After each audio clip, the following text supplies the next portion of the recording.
Right, welcome back to another Pete NZ upload. Hope you enjoyed the last one. Yeah, we had the truck running as you saw and out and about. Appreciated the comments. I'm still getting more comments. I should sit down and go through and I'll try and address some of the points that were raised in the comment section. Couple of them were ride height. So I'll be honest, I haven't gone through and set it. All I did was have the truck aired up, and I've had a spirit level sitting on the rails, sitting on the concrete here, and it was dead level. Now I know that's probably not the correct way to set the ride height, because you need to check the driveline angle, which I'm aware of, but I need to do a bit of research and read up a bit more on that, because I don't know, I'm being honest. Right, oh, and someone commented that the fifth wheel moved. Yeah, it moved in the locks in here, just in here. They're probably not sitting in properly in there. Might have gone in now. It needs a bit of movement to settle things down, and hopefully it works. But if it moves in the slide in there, well, it's how it's manufactured. It's not worn out, it's just what it is. But I did notice it too. It's like, oh, that lifted up, moved back a bit. Don't know how good these were to start with. I don't know if I ever touched on it. I did in my fifth wheel thing. It is a Fontaine fifth wheel. I don't know how many of those are out here in New Zealand. I have no idea. I run a Holland on my other truck, so it's the first for me, that type. It is very low height. Something I should do is, I don't think, well, a straight edge isn't here. I can bend down, I'll show it to you. Everyone's commented about the ride height and like the fenders, they do look close. Well, they are very close. And I've done that for a number of reasons. Now the truck is down in here, okay, so just bear with me. So when you get down and line that up with the fifth wheel top, sort of somebody through the camera there, and you look across to that guard on the other side, there's not a lot of clearance for a trailer to go over that. And I haven't had my transporter trailer on this truck yet. I'm just waiting to do a few more things before I hook that up, and we'll see how much clearance we got. So that's why it looks low in ride height too when it's out and aired up, because normally you'd see quite a big gap in there, but yeah, I haven't. I think suspension wise I've got it right. Should clear the fenders. As I've talked about previously, I'm not terribly worried about them. They're only second-hand ones, so I just put them on there to see if the truck's going to work, what it's going to do. Always address that next winter if the truck's any good. Right, I'm going to move on to my next little subject. So those two fittings there should give it away. At the moment they go nowhere. They're just into that bulkhead. So I put a call out on Facebook with a picture I put up after when I got the truck out, and I'll show the site. Hopefully it focuses. So I know the administrator of that site pretty well, pretty awesome guy. Thanks for not deleting my post. And through that I got a reply. So I won't drop the man in the deep end, but yeah, we talked online a bit, and he had a PTO pump and all that complete to go on that gearbox. So it's in shipment right now for me. So the next thing I had to do is decide what I was going to do for hydraulic tank. Now I'll walk back, you've just seen that, that's fine. The option was to get a tank that would fit under here, somewhere up under here. So it could be quite a rectangle type tank, and pick up the existing brackets up there that I've got the exhaust rested on. So it wouldn't be that strong, then you've got to support the tank right out to the floor here, and there's nothing to really. And something you've got to understand is, you saw the last video and I had the tipillator on this truck. Well, yeah, it's not going on this truck. It's actually going to be on the market soon. I'm going to sell that trailer. I don't use it. It was bought for a one-off job. It's done the job, and yeah, I'm going to get rid of it. Well, if it doesn't sell, I'm not terribly worried, but the answer is it's not going on this. So my next thing is my transporter. It only requires, I could chuck a number out there in litres. It's like 15 litres of oil, not even that, to operate. It's just 2 rams on the ramps, and if I want to widen it, just to obviously the difference between the spear and the barrel of a ram, it's just got to make the difference up. So it doesn't require much. So as you can probably figure out what this is already, it's been an air tank for a one of those little warehouse Bunnings type compressors. So I've been looking online and all that for something like this, and I went to a club function the other weekend and I pulled up at some people's place and they've got a scrap pile and they had this laying out there. So they very kindly gave it to me, minus all the compressor unit, which was knackered anyway. And it's like, it's just what I want. It's perfect. So what I've gone and done is I've cut the end out of the tank because that was only a small plug in there. I had to heat it to get the plug out before I took the fitting out. They Loctited them in. But it's not going to raise the tank structurally. There's no pressure anyway. Hydraulic. I did the same on the end. I got that out. So as I build it, you're going to see what I do, but I've got a filler to go on here with a breather, and got a sight glass which will actually go on there, a round one, and that's going to be my return to the tank. That'll be quite adequate for what we're going to do. I've left that on there. I'm going to put my pressure relief valve. I'll use that bracket and I'll end up putting something on there and I'll bolt it to that. So it's my line relief. And I have all those components here. So I'm in the process of making a big mess here. I've got to go and turn the fitting in the lathe so I can weld it on there. A barrel fitting. I was hoping to find a non-galvanized one, but I haven't got one, so galvanizing be a so-and-so to weld. I will pressure test this tank possibly to make sure it's not going to leak hydraulic oil. And then I'm going to put these funny bits of steel I had laying around on here, and I'm going to make a bracket, which all the bits are laying there. Bit in there. I thought I'd better turn the camera on. I'm sort of moving on with this and I haven't filmed anything. And it's going to go standing up over here beside that light bracket. So I'm going to put it just here. It's going to stand there. Well, it'll be a cool place to put it.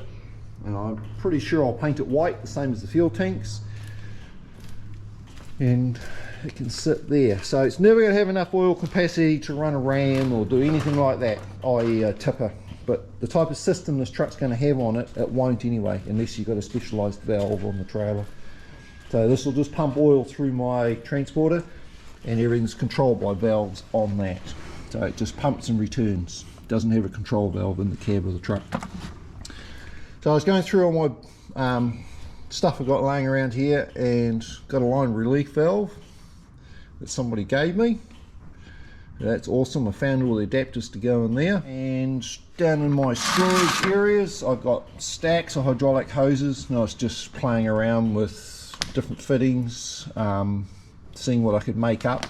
I had this suction line laying down there, and I've got a whole bucket full of these.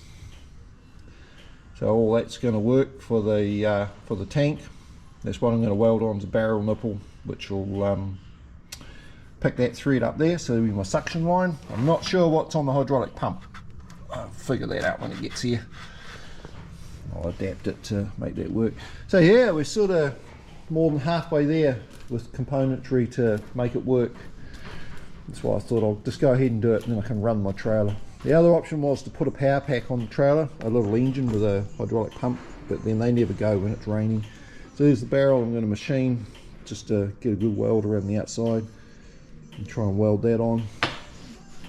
There's my sight glass, something I had laying around, so I've made that up, needs to clean.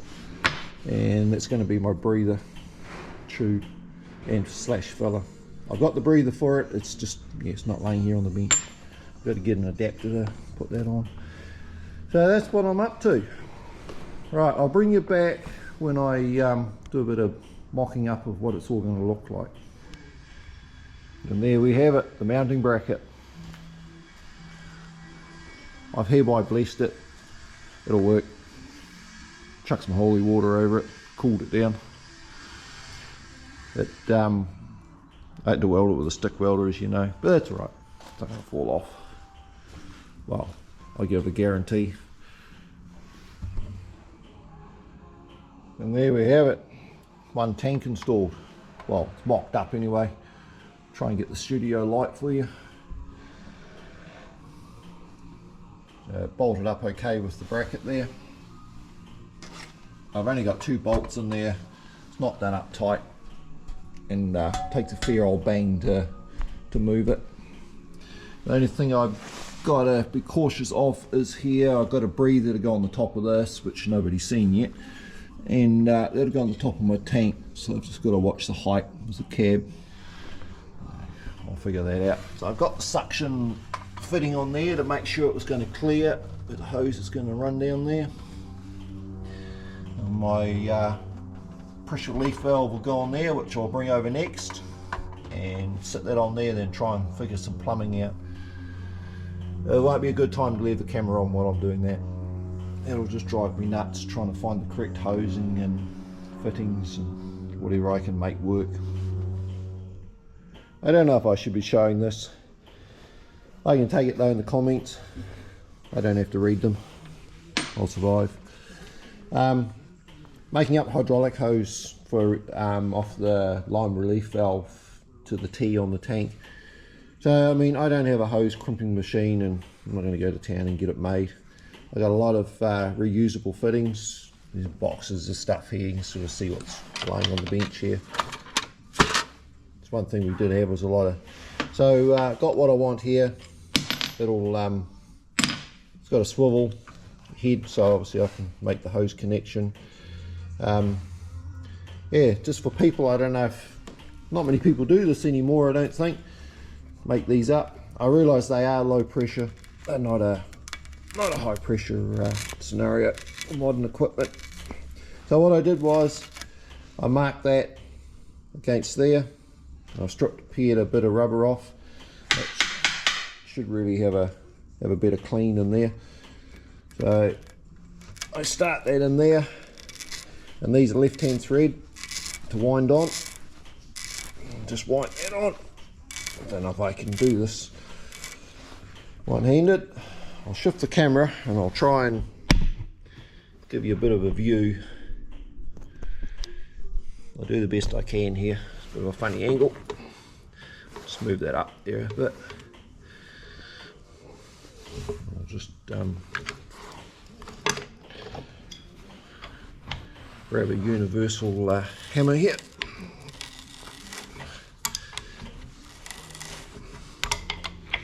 Put it up in there. Now, sometimes what I used to do is, I don't know if it's going to work. I'm looking for my shouldn't use this, but I will. It'll work. I'm just getting a bit of grease to put on the fitting to go in the hose. It's the wrong sort of grease, but sometimes I used to just start that in there just a little bit, just so I know I can get it in the end of the hose. It may not, I may have to take it off. Just keep winding that on, and hopefully that goes on. You obviously don't want that to start and push the hose out. I just wanted the end in there in case it gets squashed. That's why I marked the length on here. I know when that's right on. That's it. Otherwise, yeah, see it's starting to. Let's back that off a little bit.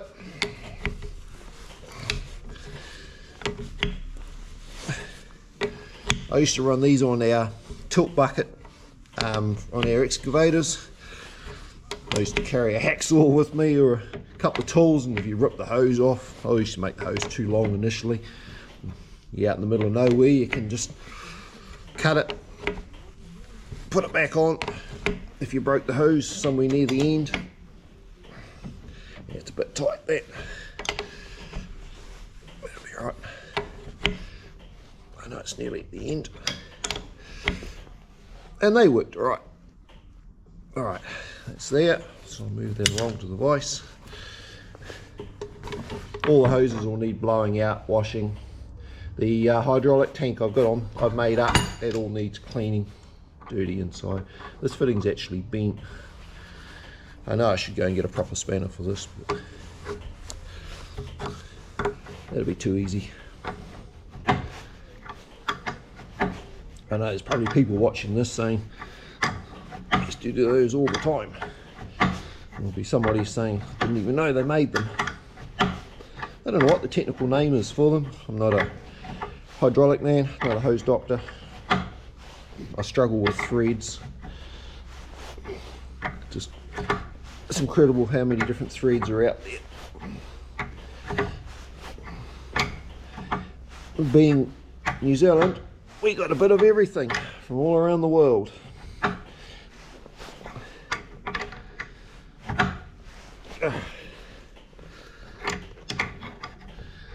don't think that's going to give me too many problems. I'm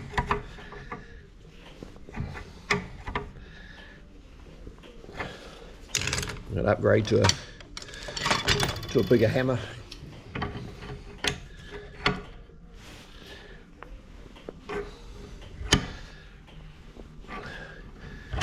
Don't think I'll take that right in to flush, it'll end up being too tight. That's tight enough. I don't think that'll come out of there. Get a dirty rag, give it a wipe. As I say, I'll clean all the hoses, I'll rinse them out. So I know there's crap in them. And that hydraulic tank used to be an air tank and it's had moisture in it, so I know it's got corrosion inside the tank. I had a look when I cut the end off it. So that's one end done. So I don't think you need to re-watch the whole exercise. I'll do the same. I'll pare that one back, put that one on there, and put the other fitting in. Okay, I know I'm jumping around in what you're seeing on this upload, sort of hydraulic tank and hoses and that. So the PTO pump turned up, or power takeoff unit, sorry, bolts to the transmission, and then we've got the pump here. So I appreciate the man sending that, did a great job boxing it up, and it all arrived. And I mean, I bought it as it is off the pictures and I'm happy with it. But I just want to go through it before I put it on the truck, because now's the best time than when it's under there and there's heaps of oil pissing out of everything. So, yeah, usual story. I'll just have a bit of a look at it, put it on the vise here, and I'll start looking and pulling things apart, because I never washed it. So, yeah, mistake number one. I didn't want to wash it because this is exposed and I didn't want to get stuff in the bearings on there and that. So I unbolted the hydraulic pump from the power takeoff unit. So I could see a bit of oil just laying on the bottom side, whatever side that was, not that side, doesn't really matter. There's a case drain plug in there, I think. Yeah. And there was a bit of oil laying under here, and I thought, oh, yeah, I'm not sure about all that. So I'll disassemble, which I have. So I've already jumped the gun a little bit here. This here is your bearing support, or cones in there, sorry, for the bearing and that, and it's got a seal. So that stops your gearbox oil running from the power takeoff to this compartment here. So that's basic to get to. It's just a simple seal. It's got a number on it. I'm going to go to town and sort that out. So I'm going to reseal it. Not rebuilding the whole unit, just resealing it. So I need to get to this one in here. There's oil laying all around this shaft in here, and I haven't decided whether it's hydraulic oil or gear oil yet. I don't really, don't know. I'm not going to taste it. Not like old two-stroker, whatever he calls himself. Yeah, so I just got to figure out how to get this plate off. It says the cap screws here. So hopefully if I undo those, look at the body, they go down into there. Yeah, don't know, I'm getting myself into trouble here. See how that separates off there though. Oh, it does. Sorry, yeah, it comes off here, around here. So that'll let me get to the seal, which is all I want to do. And just reseal that part. I mean, the man, he did say he took it off a truck, and he sent me a photo of the truck he restored and had a tipper on it, so obviously it worked. I'll soon find out. I don't want to strip the whole pump. just I mean, it's so easy to take off again if something's wrong. Just 4 nuts and pops off. So I'll just keep you updated with what I'm doing here. I've cut a gasket to go on here. I realise there's shimming involved to set the backlash on the gear, but then I realised that, yeah, I keep thinking we shim it on the main plate here. I've watched a few YouTubes and they always shim it there, but I see that's like a spacer plate and it's got different thickness gaskets in there, so they've shimmed it there to set the backlash. So I'll just cut a normal gasket, bolt it all up, and I'll see where we are, and I'll make the decision whether I split it here if I need to make an adjustment, which is probably the best thing to do. It is an American pump. Don't know, I'll tip you over on your side, the camera will have a, no, it won't even focus on it. Oh sorry, that's the drive unit. So, and the pump itself is a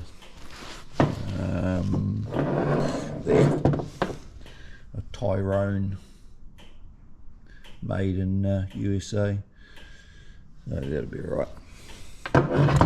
I'm happy with it. We'll just reseal it and tidy it all up, and I'll keep you up to date. I'm getting into something I didn't want to do. So there was oil laying in here, and I'm convinced it was gear oil in the compartment. It's leaked out of the seal off the PTO there, because the seal surface is crap on there. It'll tidy up, and the seal itself is, yeah, it's not torn up, but it's can't do very good when it's on a surface like that. But I've gone this far, so I've undone all the bolts on the pump. I gave it a clean. I was hoping that there would slip up over the shaft, but it seems to have stopped, and it wants to lift the whole gear out. I don't know if I want to do that, so I want to keep the gear in time with where it's been running. Not that I really know a lot about this, but I know if they're matched, better to keep them like that if you can. So I might just see if I take the weight on that a bit, might be able to tap that through there. No, it wants to lift out. Ow, need to put something in there. That up a bit, set that in there. I'll see if I can tap the shaft back through it.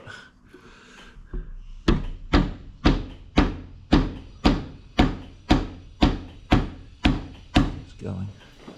It's going.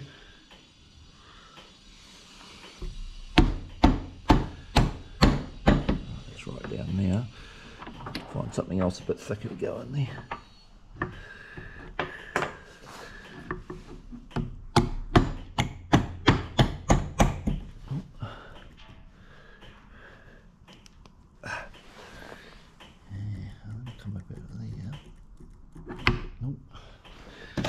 Hold the gear down, jiggle that up. Still don't want to. I just don't want to lift that gear out of timing if I can help it. I've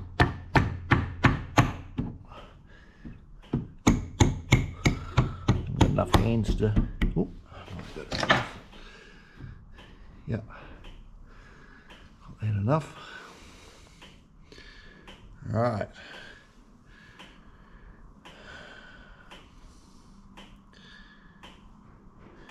I'll give all this a clean up and we'll have a bit of an inspection to see what it's like. We've got all the gears in there. I'll pick you up and you can have a look. That can only go, one way.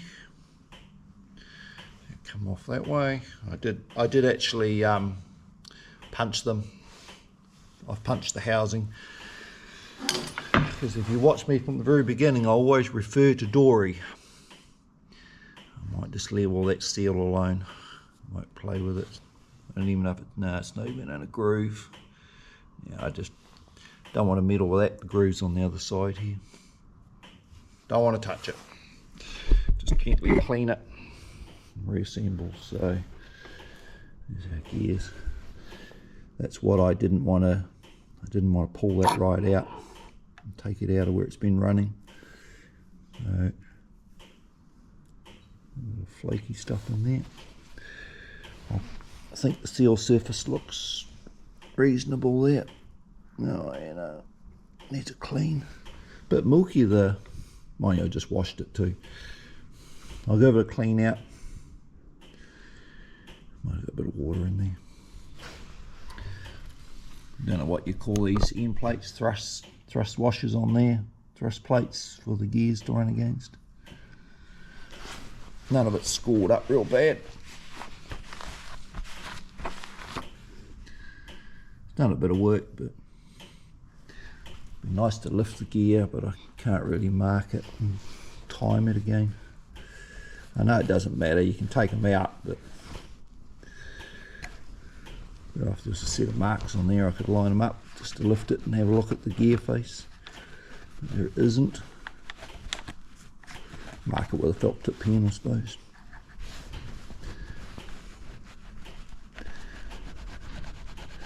Nice, just I need to get it out to clean that seal surface up, so I'll mark the gear before I lift it. We'll have a good look in there. Again, I'll bring you back for an update. So after disassembling the hydraulic pump completely, everything looks good in there. There's no issues. Should go back together okay. But I'm pleased that I did pull it apart in the end. A little bit of oil in between the two cavities. I found out why. I went to take the seal out and don't think the camera will pick it up, but I'll get a pointer and I'll point to it. There's a pinhole in the seal, rusted out in there, so yeah, would have leaked all the gearbox oil out. So I went to town and went to a couple of shops, ended up going back to the first one I went to. A bit hard to get them. They're here in the country, but they're just a different town, so they'll be shipped. So it's a weekend now, so next week when they turn up, but that's fine. I'm finding bolts for mounting and some studs that I may modify, because there's two holes which are not blind in that transmission underneath, so I don't want to put bolts in so it'll run down the threads. Put some studs in and do them up. So I'm just going to go through the little ear fork here, check all that over, and just get everything prepped and ready, and then we can go back together next week. Hats off to people who film under the trucks as they're doing things. Scrappy Industries, I watched him, he just put a PTO on a truck, and I see the camera and he knocked it and banged it. Just showing you what I've done. I've cleaned the bottom of the box up here. I made these studs, threaded. One end was threaded, then they were too long, so I cut them and rethreaded them. I measured all those up because those holes go right through. They're not blind holes, so I wanted to put studs in there and put sealant on so it doesn't follow the threads and run out the bolts. Whether that's the right thing to do or not, I have no idea. So the gearbox looks pretty good in there with what you can see. So I've got a gasket made. I'm going to put a couple of temporary bolts on this side, and I'm just going to do the power takeoff unit up. I've just got the gear unit, and I'll try and set the backlash, and then when I reassemble the whole unit, I know it'll be right when I bolt it up. So I'll try and grab a couple of shots as I do this. Okay, I made him a gasket for this. I didn't have any. Hopefully it works. I put sealant on the transmission side so it's sticking up there. Leave the side dry and I'll just mount the pump and, well, the unit, and see what it does. Another thing, I'll try and make a career out of YouTubing under a truck. Yeah, it's hard to work the camera. Right, got the unit bolted up. As you can see, it's not torqued up. It's only there's two bolts, 2 nuts holding it up. I've just done it up hand tight, and that's what we got there. I haven't got a dial gauge indicator on me at the moment, but the positive thing is it fits and it talks to a gear in there, so that's good. And time the pump goes on out here, I'll put my hand here, with plenty of clearance between that and the air tank, so that should be alright. Just got to run some air lines now, run one down and figure that out. I've got a spare one in the cab, it's been there. This truck's had one on it before, that plate's been off and put back on, so they've had to switch in there to operate something. So anyway, I'll sort all that out. Alright, bit of show and tell. I had a reversing camera turn up, I ordered online, so I've gone and mounted that. You're looking at roof lights there at the moment, because the cab's tilted on the truck, so the camera's pointing up. So it's going to line up with the fifth wheel and be able to show when you hook up to a trailer and that, and the transporter, you'll be able to see through the trailer when it's empty. Cool thing is I got a multiple socket unit coming, so I can plug a lot of things in. I just have one in here, but yeah, it's got a remote and all that with it. So that took me a fair while today to run all the cabling for that through the truck up through the dash. More than 5 minutes involved in doing that. And I run the airline while I was at it, from the cab down to the gearbox for our power takeoff. There's the camera up there in the middle, right there. So I'll adjust that when the cab's down, obviously. I'm just going through the process of checking all the threads on everything for the relief valve and the hosing and that. Pump's still sitting there waiting for my bits to arrive. And the other thing I've been working on is my traction engine wheels are back, so yeah, I'll give you a bit of an overview of those later, but I've been body working those in there. It's rained all day here today. I'm hoping tomorrow in between showers I can go out in our canopy area and I'll wipe these down and give them a prime and then a re-sand. Get a nice day and they'll get a top coat. Front ones are up here. I know this has got nothing to do with the truck, but it's just something I've been doing. The other thing I've been attacking is my hydraulic tank. You've seen me build. Yeah, I made the amazing discovery. I never really looked in there when I cut the end off and welded the socket on.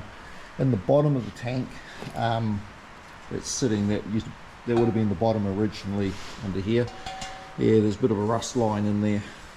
So I've been poking around in there with something and I filled it up with, I did count them, coach bolts, real sharp on the edge, and that's what come out of the tank. Not good. I had it rotating and backwards and forwards, but yeah, it's just a bit of a rust line. So I got some old chemical here that you put in the radiators. So I'm just going to boil some water and just put a jug full of hot water in there with that, and it'll be over the rust line. Just leave it for the night and start and attack it with something. Keep working away at it, got to get it clean. So with that, I'm going to wrap the video up here. I don't want them to get too long, and I'll just try and keep uploading on a regular basis. It's quite wet here now. Well, it's good, we needed the rain, we're quite dry. But yeah, it's winter time and more time in the shop getting things done. Just trying to get this truck finished and roll it out the door. Just getting the hydraulics on, it'll be a real useful item, or wet kit as everyone else calls them. And fingers crossed that when I flick the pump into gear that it's all going to work. Otherwise it's probably going to be like a garden hose, soak hose. There'll be leaks everywhere, but we'll address that as we get to it. So with that, I'd like to say, yeah, thanks for watching me, and I do appreciate it. And I'm going to check out poor old Mike the truck nut. I don't think he follows me, but I sat and watched him at lunchtime today. He went and recovered another truck for one of his projects. Yeah, what a disaster. Poor guy, cost him more than what the truck was worth. But check him out if you're into watching that type of thing. So with that, again, I'll say thanks, and yeah, I appreciate it.